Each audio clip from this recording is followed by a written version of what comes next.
Hello dear traders.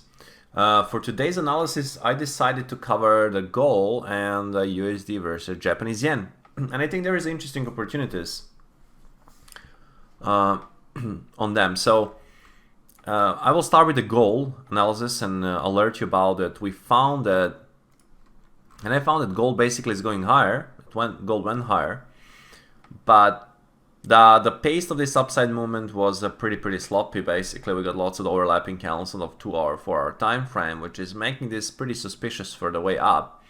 And another thing is that we basically reached some recent swing highs there. There is some cluster of the swing highs from the previous price action, right? And I think this is a very big cluster resistance zone for the gold, and that we might see also. You can also see that there is also divergence of momentum oscillators all around, the 310 oscillator and the stochastic oscillator. So I expect the gold in the next period to trade lower, actually, to try to revisit 1721 level, and maybe even to go further. But 1721 can be the profit and target level for the gold in the next short-term period, right? And the top of this, like 1738, 1740, can be basically the stop loss if you plan to go for this short opportunity there. Most recently, if we speak about the Europe session, we got a good impulsive move to the downside on the Europe session, and seems like the most recent price action, if I take the pull line, is showing like this is a more like a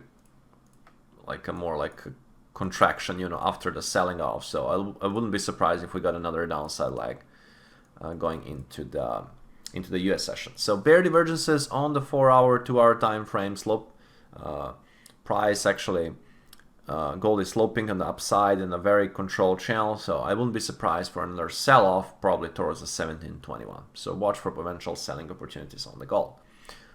On the USD Japanese yen from the other side, I see also end of the corrective phase basically, and I think this whole structure, if we speak about a 4-hour time frame, was just the one complex ABC with like a double zigzag, and we're probably trying to go and again retest 110.75 and maybe even this major high at 110.97. So I will watch for buying opportunities, eventually place some upside targets around 110.75 and 110.97.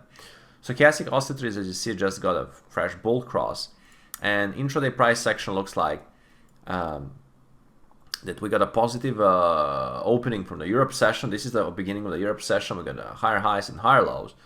I will suggest you to wait for one pullback first. So probably a pullback towards 110.40. Can be a good level to watch for potential potential buying opportunities on the dips, right? So that will be interesting level. You can also watch this rising trend line as well in place there. So, but I will watch for this eventual pullback and then eventually trying to establish the long positions from 110.40 zone, right? Which is also area of the recent swing highs.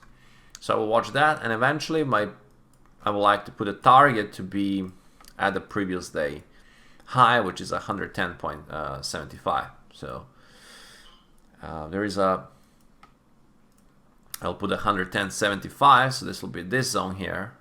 All right.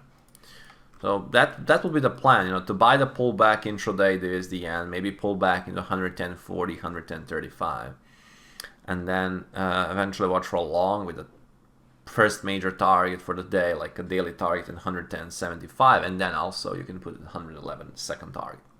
So that will be for the update today, and see you all tomorrow.